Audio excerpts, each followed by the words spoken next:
The sun, the moon, the planets and stars have always fired our imaginations and fueled our mythologies. And studying the heavens, astronomy, is surely the oldest scientific discipline there is. What's really unexpected, I guess, is that astronomy has repaid our interest in it over the centuries. Time after time, it's been the place where new ideas have emerged, and it's often led the rest of the sciences. I'm a professor of physics at the University of Surrey, and the ideas and theories of the great European scientists like Galileo, Newton and Einstein lie at the heart of my work. But there's another side to me. I'm half Iraqi, and I'm keen to investigate stories I'd heard as a schoolboy in Baghdad of great astronomers from the medieval Islamic world whose work shapes the discoveries of these later Western scientists. So I'm going on a journey through Syria and Egypt to the remote mountains in northern Iran to discover how the work of these Islamic astronomers had dramatic and far-reaching consequences. There I'll discover how they were the first to attack seemingly unshakable Greek ideas about how the heavenly bodies move around the earth. It was Islam that paved the way for one of the greatest upheavals in the history of science.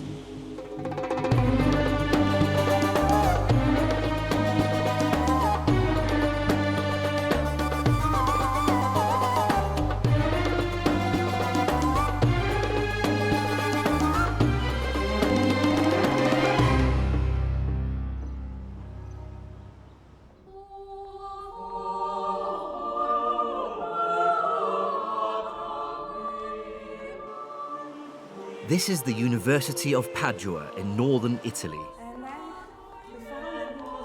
I'm here to see incontrovertible evidence that one of the greatest breakthroughs in European science links back to the earlier work by Islamic scholars.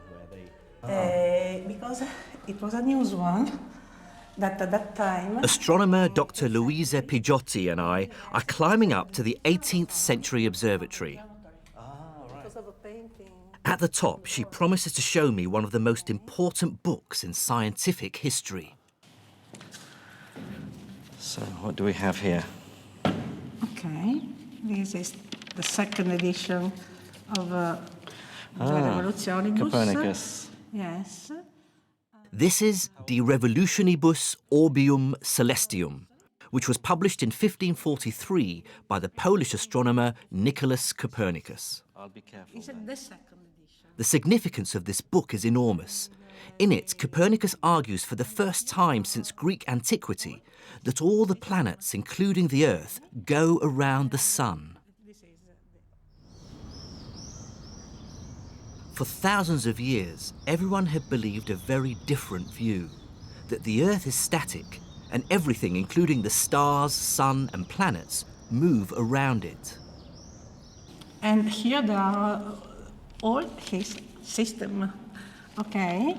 Oh, there we go. And Sol, center system. the sun okay. in the it's middle. a famous drawing. Yes. This one. Oh yes, and there's Terra. With the moon. There, with the moon with going the moon, around it. Okay. Yes. This is an astonishing book, and many historians credit it with starting the European scientific revolution. There are the principle.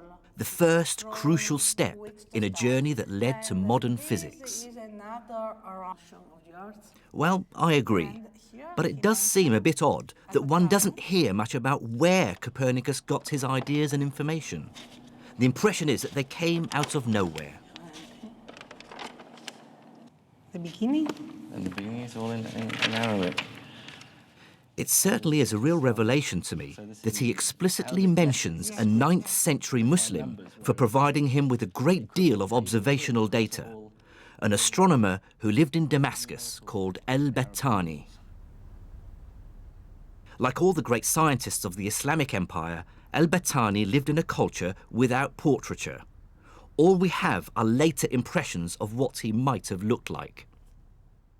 And here he mentioned Hipparchus, Calippo, Ptolemy, and so on, and he started to mention what he called Macometus Aratensis, and means Albatani. Okay. Yeah. And then this second book here. And the second book is, we can look at the beginning in Latin. I see, we can open it. Copernicus, in fact, made extensive use of El-Battani's observations of the positions of planets, the sun, the moon, and stars. He worked with Latin translations, similar to this one, of the Syrian astronomers' data. Kitab Zij Sabi. So this is Battani's Zij, his book of star charts. So it has the Arabic. Yes, all the Arabic on one treatise, side, yes, and then the Latin version. That's convenient. But he certainly had the data, the observational data by Al-Battani. And Copernicus's book is full of clues that hint at other past sources. And though Al-Battani is the only Islamic astronomer Copernicus actually names, recent detective work has uncovered clues that Copernicus based many of his ideas on the work of other Islamic scholars. The clearest example is Copernicus's use of a mathematical idea devised by the 13th century Islamic astronomer Al-Tusi, called the Tusi couple. Back in England, I compared a copy of Al-Tusi's Tadhkira fi Ilm al-Hay'a with another edition of Copernicus's Revolutionibus. In it, there's a diagram of the Tusi couple, and there's an almost identical diagram in Copernicus's book, even down to the letters that mark the points on the circles. So in Al-Tusi, there's the Arabic alif, which is A, there's the ba, which is B, the Jim over here is the G, and the Dal at the center, D. It's a remarkable similarity. Now, this might just be coincidence, but it's pretty compelling evidence. In fact, I truly believe that Copernicus must have been aware of Al-Tusi's work and other Islamic astronomers. Further detective work also shows that Copernicus used mathematical ideas for planetary motion that are remarkably similar to ones developed by another Islamic astronomer, a 14th century Syrian called Ibn Shatir. For some historians, this cannot be coincidence. Copernicus, to me, I have no proof. I don't have a smoking gun. But to me, it looked like, and again, by analyzing his own works, it looks like he was working from diagrams. Somebody gave him a geometric diagram of what was done by Ibn Shatir to solve the problem of the moon, for example, to solve the problem of the upper planets, to solve the problem of the movement of Mercury. He had diagrams, and he was genius enough to be able to figure out from the diagrams what was the underlying theory behind those diagrams. So, far from emerging from nowhere, it seems Copernicus's work will be better described as the culmination of the preceding 500 years of Islamic astronomy. I wanted to investigate this story, find out more about those astronomers and their ideas. But before that, I wanted to investigate an even deeper question. What actually motivated medieval Islamic scholars' interest in astronomy?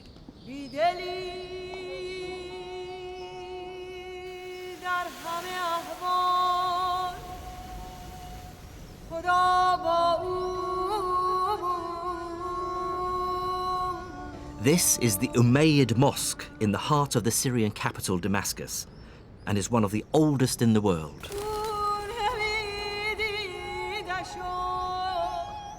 And I'm here on a kind of treasure hunt.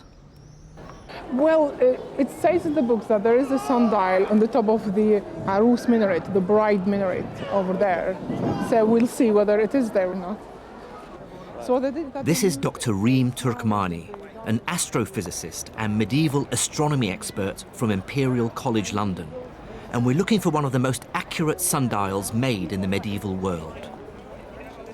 And equally exciting for me is the fact that it was made by one of the Islamic astronomers who had so heavily influenced Copernicus, Ibn Shatir.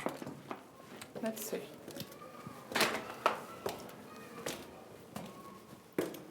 Officials in the mosque claim that the sundial was removed in the 19th century, but Ream's research suggests that an exact replica might still exist, high in one of the minarets, hidden from view. It's not quite the lost Ark of the Covenant, but the idea of discovering a 150-year-old artifact is still quite something. Would you recognise anything if you had a look? I need to look at the other window. Sorry. No.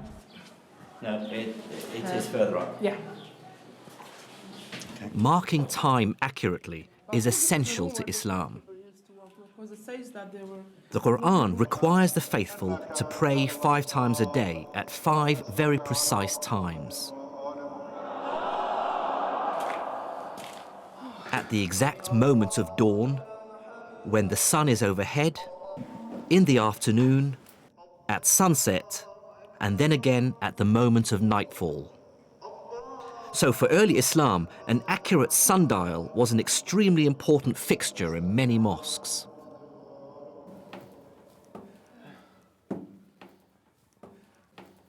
That's it. That's it. I found it. I found it.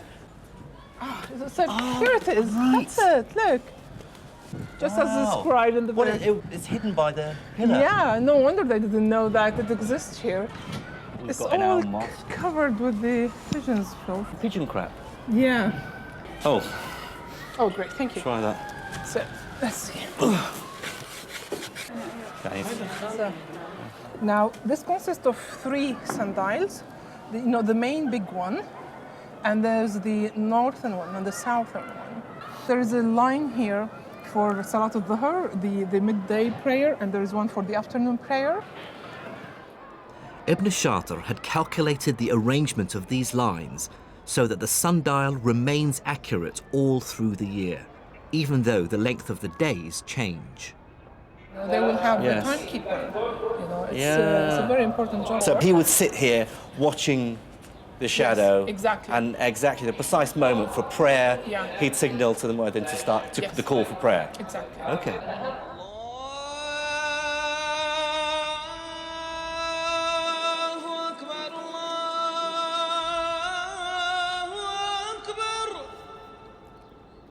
Ibn Shatir's sundial, accurate to within minutes, really showed me how Islam required its scholars to make meticulously accurate observations of heavenly bodies.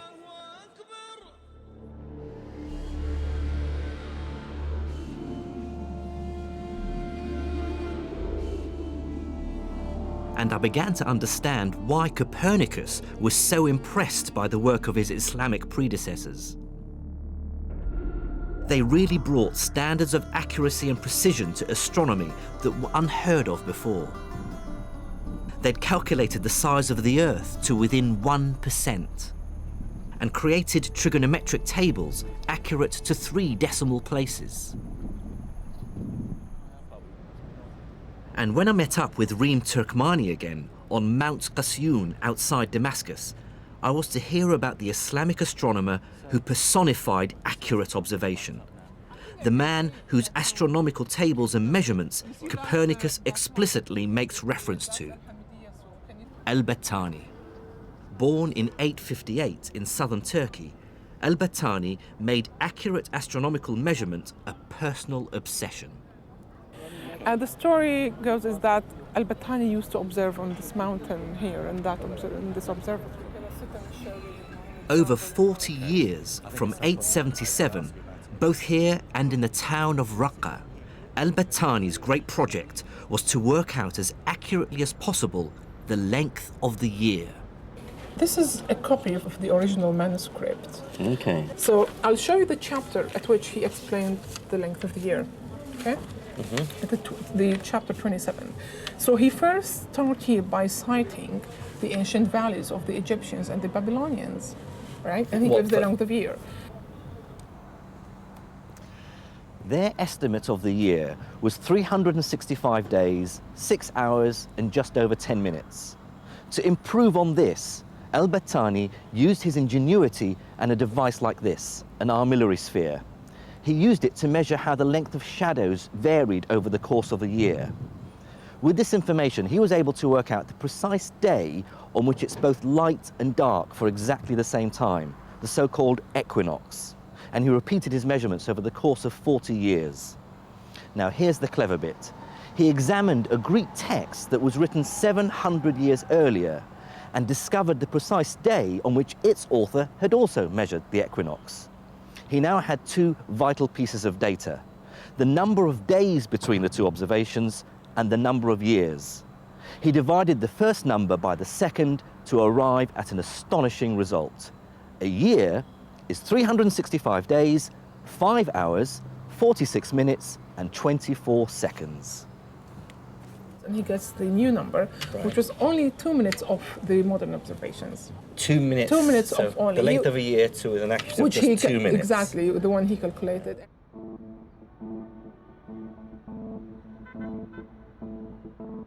What's astonishing about the accuracy of Al-Battani's measurements is that he had no telescope.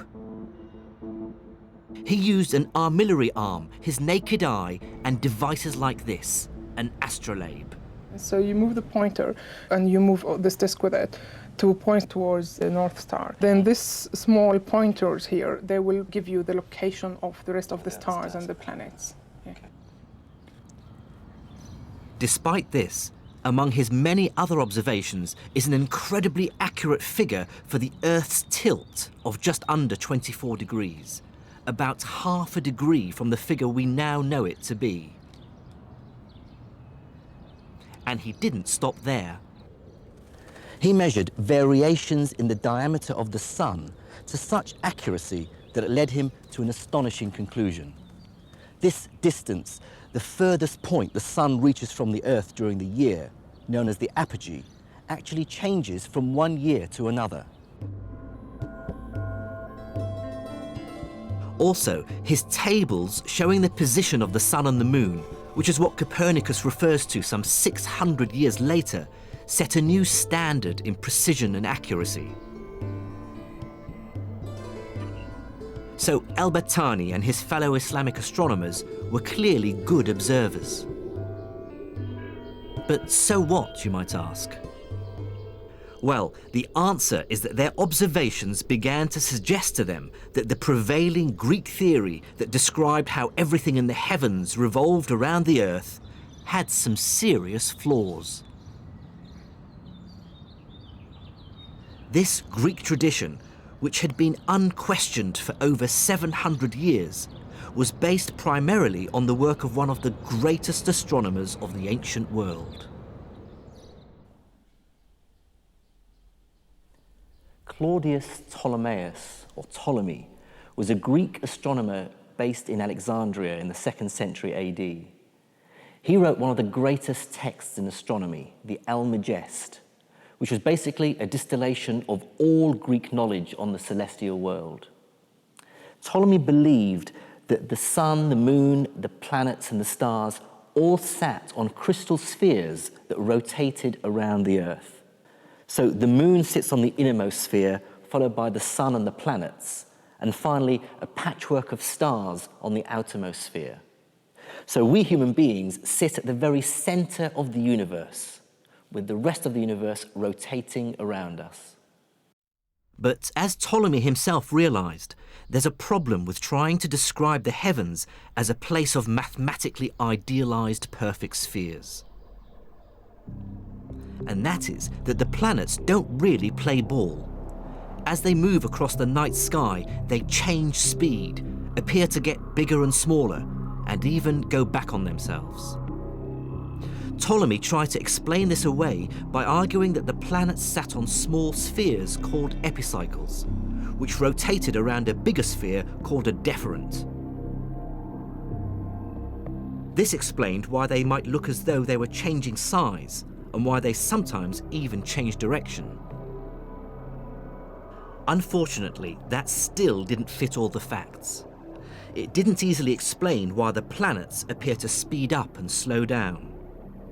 So rather desperately, Ptolemy fudged his model further by moving the Earth away from the centre of the deferent and having the deferent rotate around an arbitrary point in space, the equant. But now, the works of astronomers like al-Battani started to strain Ptolemy's ideas to breaking point.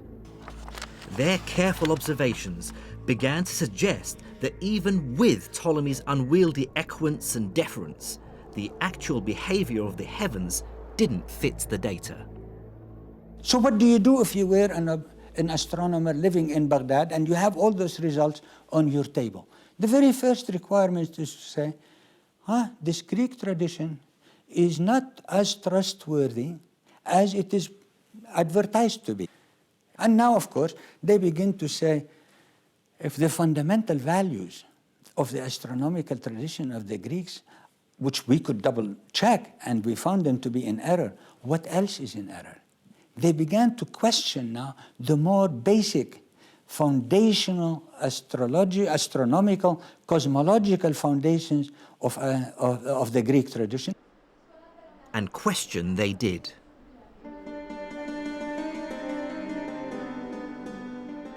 What's absolutely striking about the writings of Islamic scholars by the 9th century is the increasing use of the word shukuk, which in English means doubts. They showed that it's sometimes necessary to doubt an idea that everyone around you believes unquestioningly. Islamic doubting of Greek astronomy began the slow process of undermining the notion that the Earth is at the centre of the universe. To doubt takes great courage and imagination. But if the great dialogue between Islamic and European astronomers shows anything, it's that doubt, or shukuk, is the engine that drives science forward.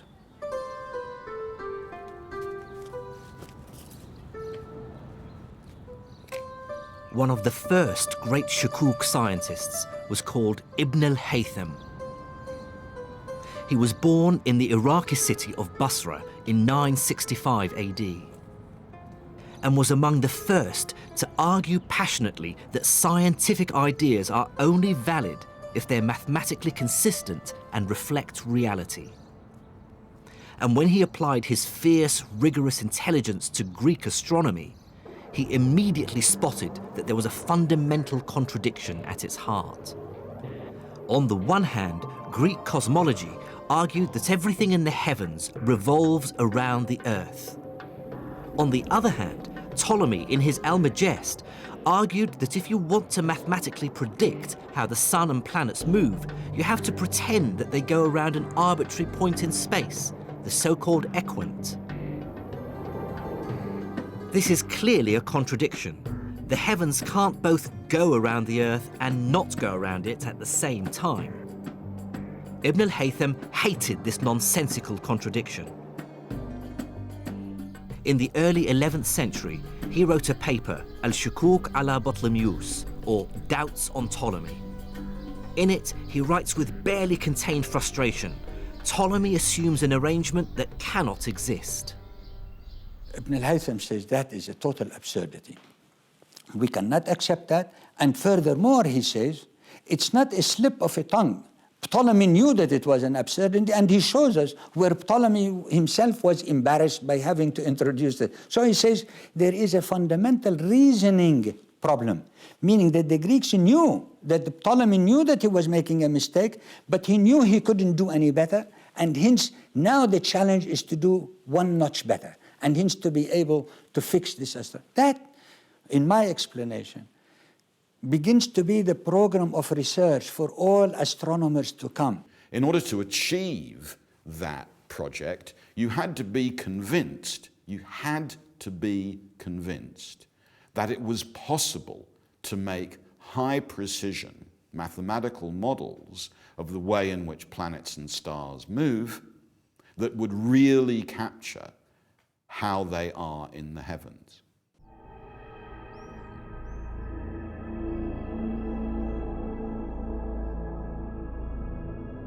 Ibn al-Haytham, in effect, laid down the challenge for all astronomers who followed, which was to come up with an explanation for how the heavens move that is both mathematically consistent and agrees with what we observe. The final answer to this would come from faraway Europe with Copernicus and others. But the next and crucial breakthrough came somewhat closer.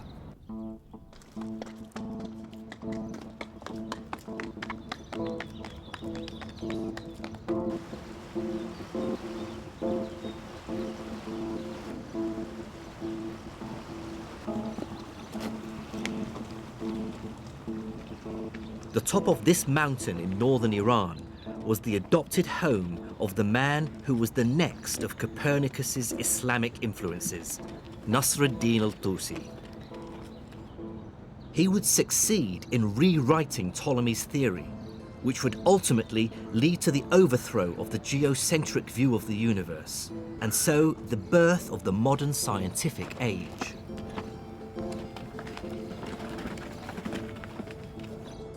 This is the remote castle of Alamut, al-Tusi's adopted home.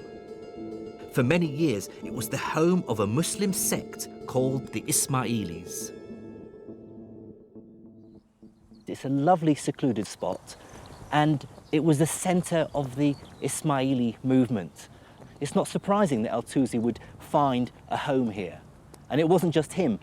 Many other scholars were gathered here, and there seems to have been a library. It was a center for learning as well as a military stronghold.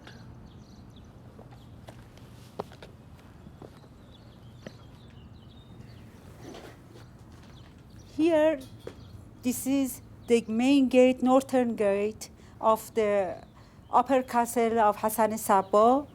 A new archaeological dig is now revealing under the castle, hewn into the living rock, a warren of rooms and studies, a mosque and living quarters for this extraordinary community of soldiers and scientists. This is the court of mosque or center of headquarter of castle.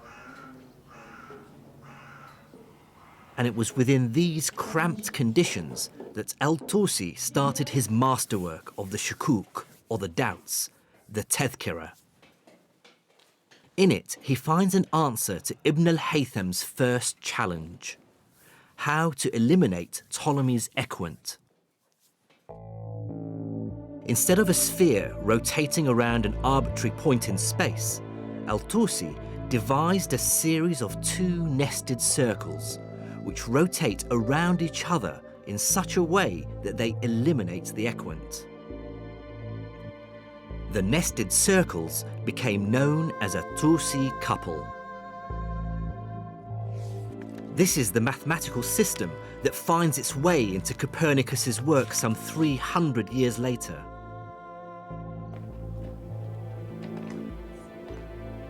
Having found a solution to the equant problem, al-Tusi now wanted to complete the task Ibn al-Haytham had started 200 years earlier, to find a consistent mathematical description of the movement of the celestial bodies. But to do that, he needed better data, which meant bigger and better equipment than he was ever going to find here at Alamut. And then something happened which changed al-Tusi's life forever: the Mongols.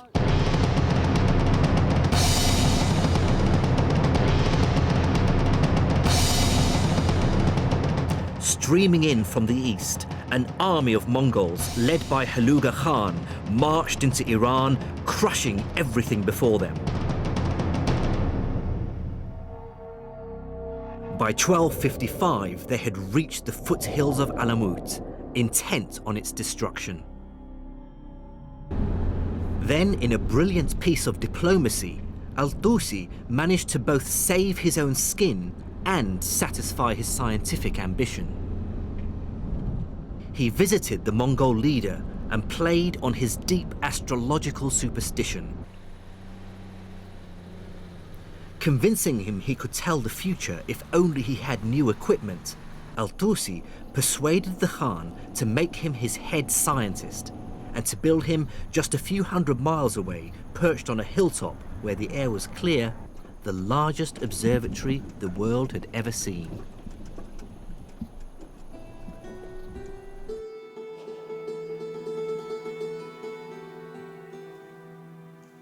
This is all that remains of the Maraga Observatory. The main instrument is hidden under this protective dome. Al-Tusi's new astronomical center was based around a single large building. Inside was an enormous metal arc, an armillary arm, 10 meters across. On its circumference were marked angles in degrees and minutes. The scientists would line up the celestial object under study with a central point on the arc, and then make a reading from the markings on the arc, giving them the definitive, accurate position of the object in the sky. The building was also surrounded by smaller astronomical equipment, libraries, offices, and accommodation. The observatory even had its own dedicated mosque.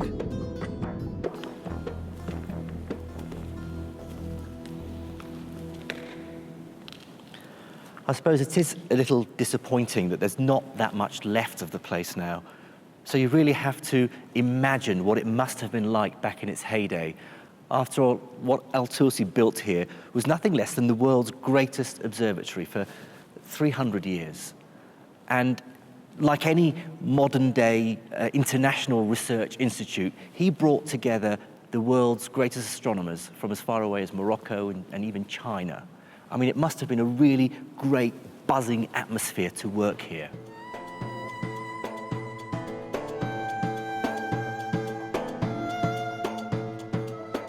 With his new observatory and world-class team, Al-Tusi was now ready to fulfill Ibn al-Haytham's dream, to try to make Ptolemy's model scientifically rigorous. First, they attacked the mathematics. As well as the Tusi couple, they invented other systems of planetary movement. And with these new systems, they were able to calculate mathematically consistent models for many of the celestial bodies. Mercury, Venus, Mars, Jupiter, Saturn, and the Sun and Moon.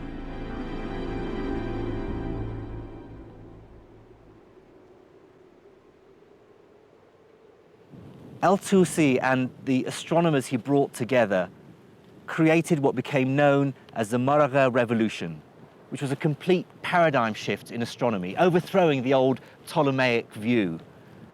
What Islamic scholars and astronomers like Al-Tusi do is to organize and make sense of mathematical astronomy at a level of unprecedented accuracy, using instruments more precise than had been built before, over longer timescales with predictions of the positions of planets and stars that no one had previously reached.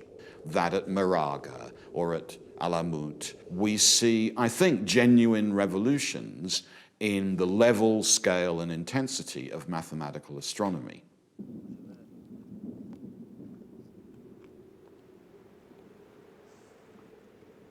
But there was still a problem.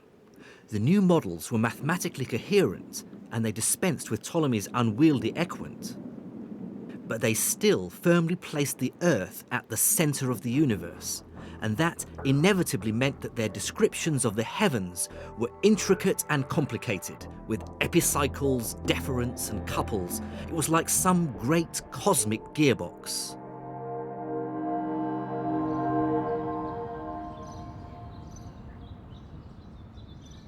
It would require a huge leap of imagination to make the next step in our story.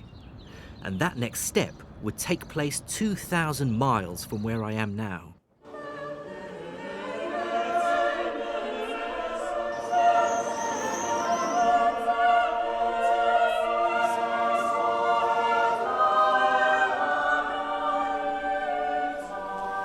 In my view, the last phase of the Maraga Revolution took place not in Iran or anywhere in the Islamic Empire, but here in northern Italy. Based on the work of Muslim scholars, places like the University of Padua were already starting a new scientific movement, the Renaissance. Back in Padua, where I began my journey, I now understand why Islamic astronomers were so important to Copernicus. They gave him his motivation. He's the first European to share Ibn al-Haytham's deep aversion to Ptolemy's cosmology. And that's what makes Copernicus not the first great astronomer of a new European tradition, but the last of the Islamic tradition. Okay.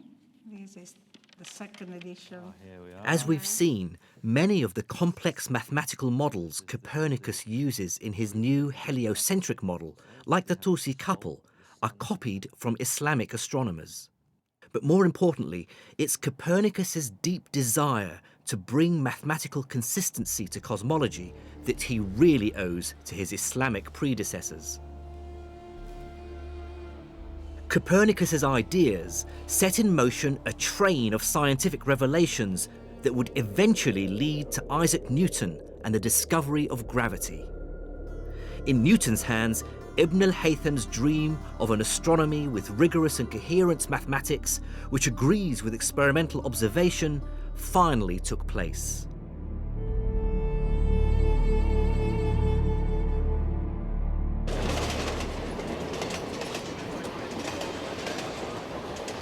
But this begs two crucial questions.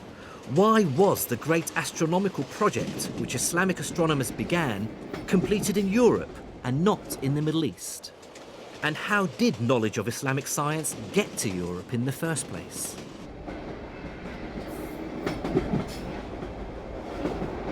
The answers to these questions lie in one of the most beautiful cities on earth, the Queen of the Adriatic, Venice.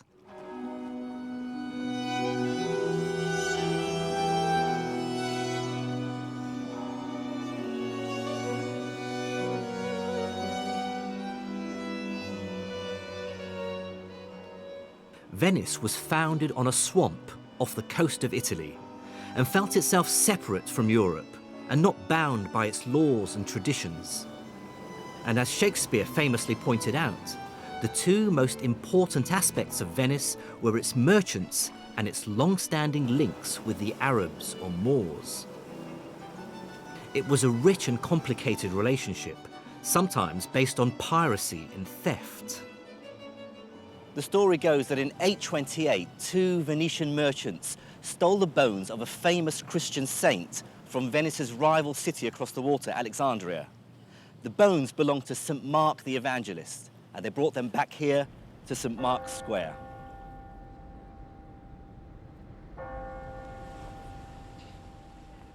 But without doubt, trade with the East brought to Venice great wealth and an exchange of ideas, customs, and people, as Venice expert Vera Costantini showed me. So this is called Campo dei Mori because, as you can see, at the corners there are statues of what were called Moors. Yeah. Oh, there's another. Yeah, there's another one with a turban. The beard was recommended to Venetian merchants even when they went to the East. There were manuals written for Venetian merchants. How to blend in. How to, yes, you know, how to be respected in the East. Yeah. Oh. As Venetians traded more and more with their Muslim neighbours, the influence of Islam was more strongly felt. Arabic coffee culture became hugely popular, as did Islamic styles of architecture with their characteristic arches and decorations. So the next thing I want to show you is the Palace of the Camel. When Venetians traded in the East, the unity of measurement of a load that could be loaded on a dromedary was called a carico. And it was the exactly same unity of measurement they had in the East, and it was called yoke. So it's not coincidence that they... No, it's not, that they actually imported that unit of weight. Yes, of measurement, yeah, of weight. And with the Arabic trade came the Arabic books. The great 9th century Arabic text on algebra appeared in Latin in the 12th century. The same century saw the arrival of Arabic astronomical tables. And in the 15th century, the famous Canon of Medicine was first published in the West.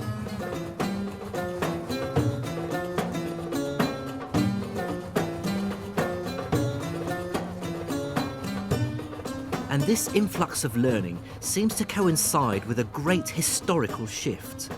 The engine of science begins to move west, from the Islamic world to Europe. That's where the great breakthroughs from the 1500s would mainly take place.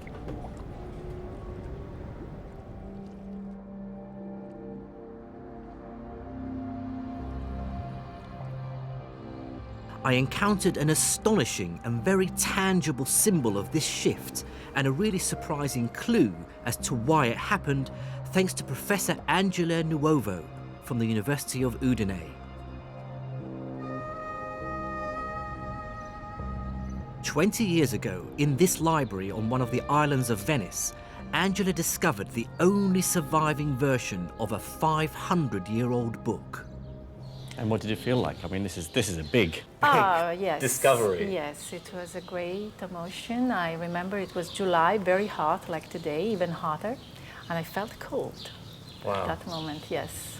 And yes, it was a great emotion. What she found was the very first printed copy of Islam's holy book, the Quran.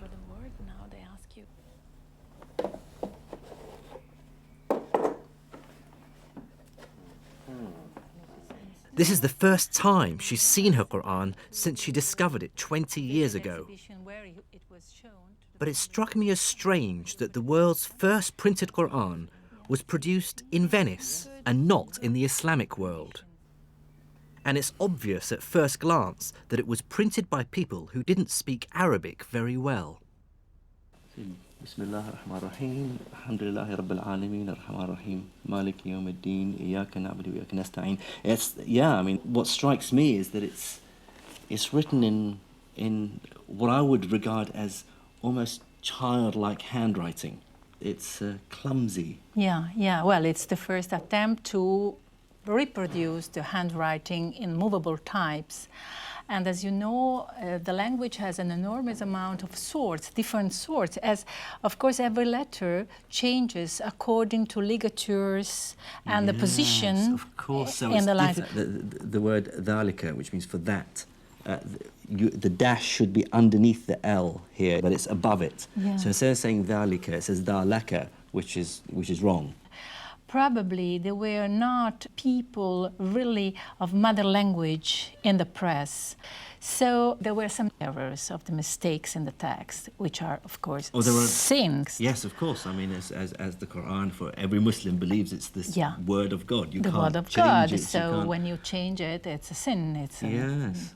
How was it first received, do you think, when it was published? Well, yes, the idea is that the hypothesis is, and I think it's true, that it was an enormous failure from really the business point of view, as the Muslim didn't accept the printing press for centuries, and probably the whole copies of this book were destroyed. So we don't have any other copy. Probably the only one that remained in the Western world is this book. I felt that the failure of this printed Quran to catch on in the Islamic world spoke volumes.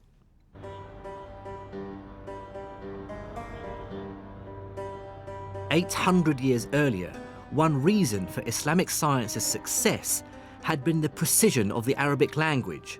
With over 70 different ways of writing its letters and many extra symbols to define pronunciation and meaning, it allowed scholars of many different lands to communicate in a single common language." Now, with the arrival of the printing press, scientific ideas should have been able to travel even more freely. In the West, books printed in Latin accelerated its scientific renaissance. But because of its symbols and extra letters, Arabic was much harder to set into type than Latin, and so a similar acceleration in the Islamic world failed to materialize. I believe this rejection of the new technology, the printing press, marks the moment in history when Arabic science undergoes a seismic shift. Europe has embraced Greek and Arabic knowledge and the new technology, and Galileo and his ilk are poised at the cusp of the Renaissance. It has been a turning point both in the history of the Venetian printing press, who used to be extremely powerful. I mean, it's the limit of expansion, let's say, and in the history of the relationship, the cultural and general relationship between the East and the West, as acceptation of printing would have meant the acceptation of the first important technology. So, you know, the two histories started to differ very much, as you know. This initial rejection of printing was one of the many reasons that caused science in the Islamic world to fall behind the West. It coincided with a host of global changes, all of which affected the way science developed.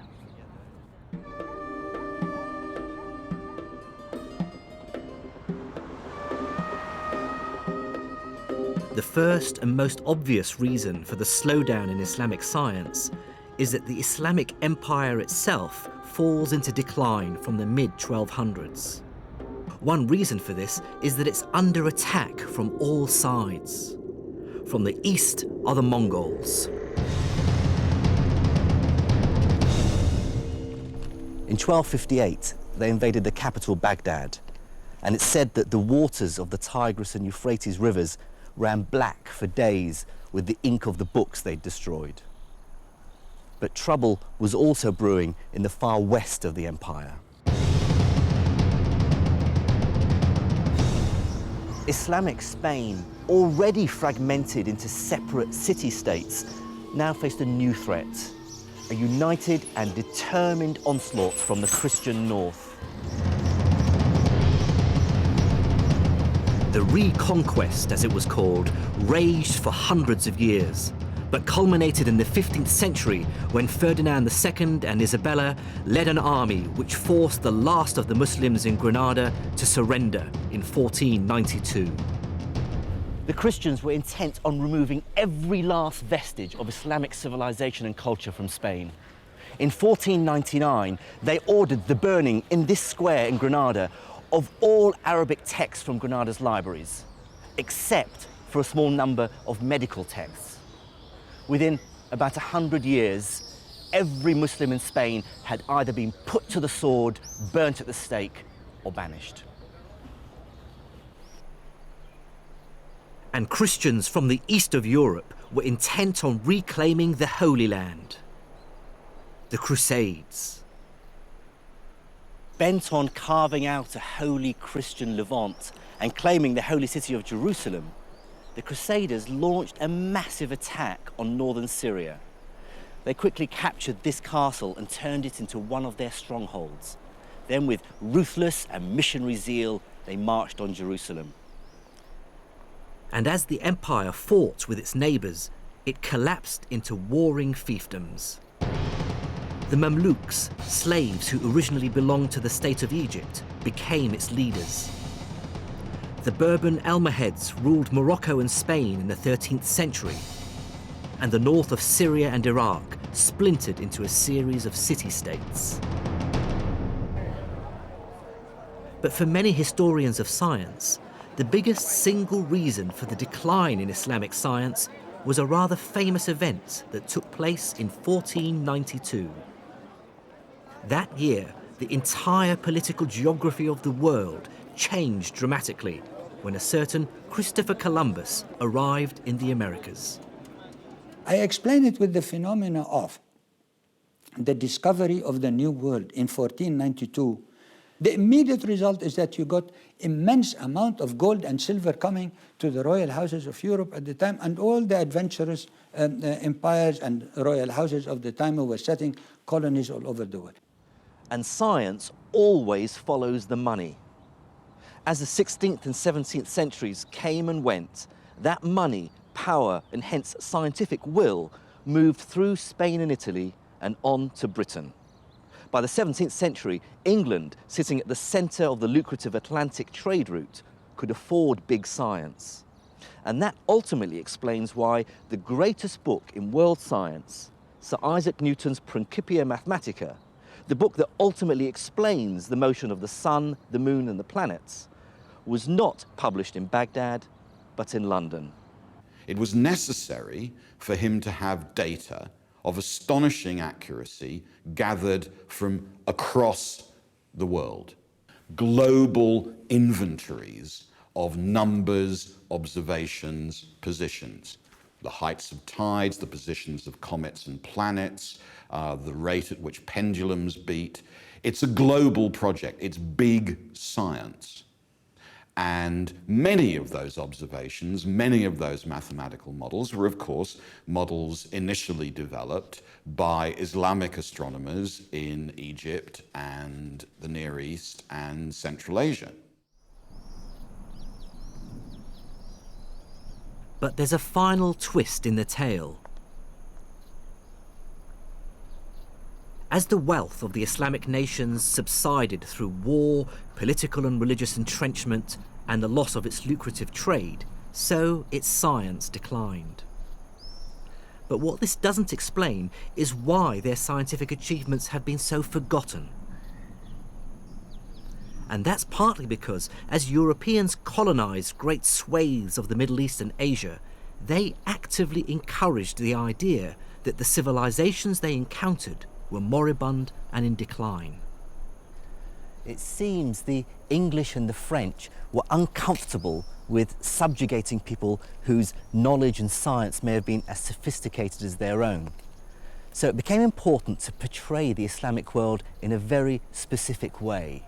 Namely that, yes, they once were very sophisticated and they had great scientists and philosophers, but of course now they've fallen into decay. Somehow, this point of view made the whole colonial enterprise seem much more palatable. One of the most fascinating developments, I think, in the history of the encounter between Western Europeans and other cultures is a kind of shift which has got fundamental and terrible consequences amongst Western Europeans when they start to reflect on why they are superior. It doesn't often cross Western Europeans' minds that they might not be superior to everybody else. For a very long time, after all, Western Europeans in general, the British for example, supposed that their superiority lay in their religion. But then I think around the 1700s, we begin to see a shift. And the shift is from claiming that the reason for European superiority is its religion to the reason for European superiority is its science and technology. Eventually it ends up with the famous phrase, we have the Gatling gun and they do not. Europeans in that period were quite prepared to acknowledge that in ancient times, Islam, for example, had achieved great things in the sciences, but they weren't doing so now. So even recent Islamic and Sanskrit astronomy was imagined to be very old, because if it was very old, it meant that the culture the British were conquering was declining. And for the British, that was clearly good news. And some experts believe that the effect of this on Islamic scientific history is still felt in the Islamic world today. The Islamic part and the Arab part have not yet discovered their history because their history was obliterated intentionally by the colonization period. And unfortunately, when they rediscover it now, they're rediscovering it in bits and pieces. So today, for many different reasons, the great observatories of the medieval Islamic world are ruined husks. And it's true to say that most of the great scientific breakthroughs of the last 4 centuries have taken place in the West.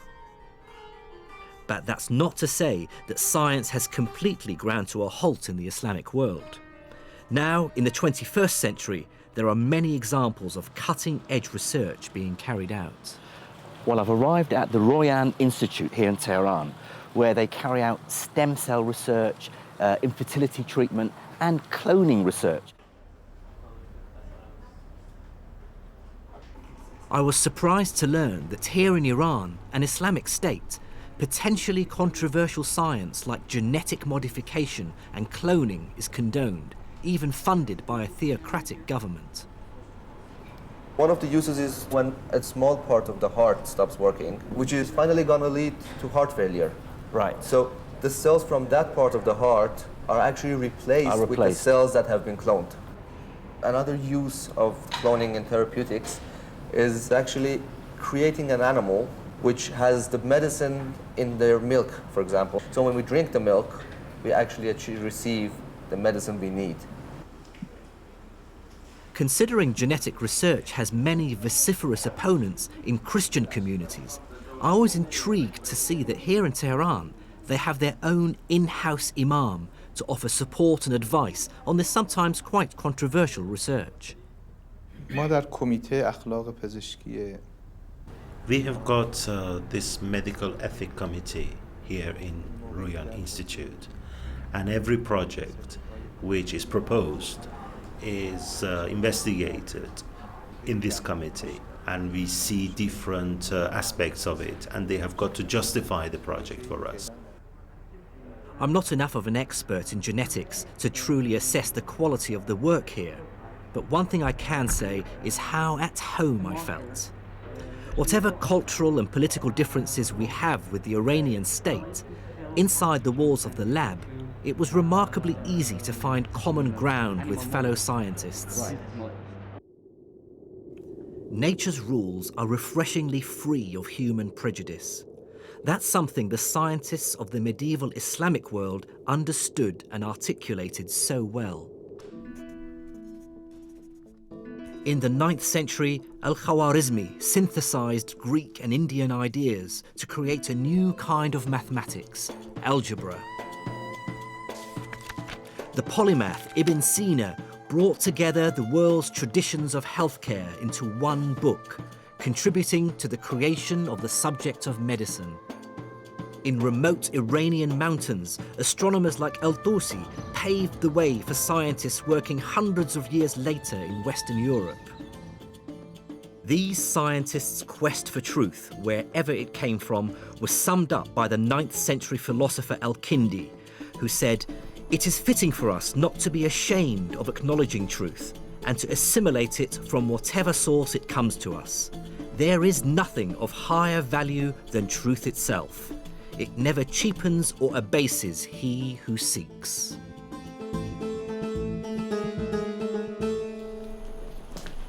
One moral emerges from this epic tale of the rise and fall of science in the Islamic world between the 9th and 15th centuries. And that is that science is the universal language of the human race. Decimal numbers are just as useful in India as they are in Spain. Star charts drawn up in Iran speak volumes to astronomers in Northern Europe. And Newton's Principia is just as true in Arabic as it is in Latin or English. What medieval Islamic scientists realized and articulated so brilliantly is that science is the common language of the human race. Man-made laws may vary from place to place, but nature's laws are true for all of us.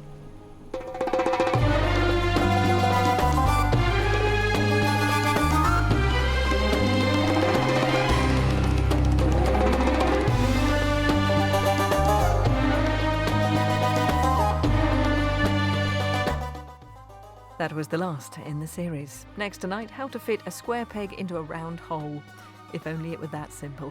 It's Hole in the Wall, next.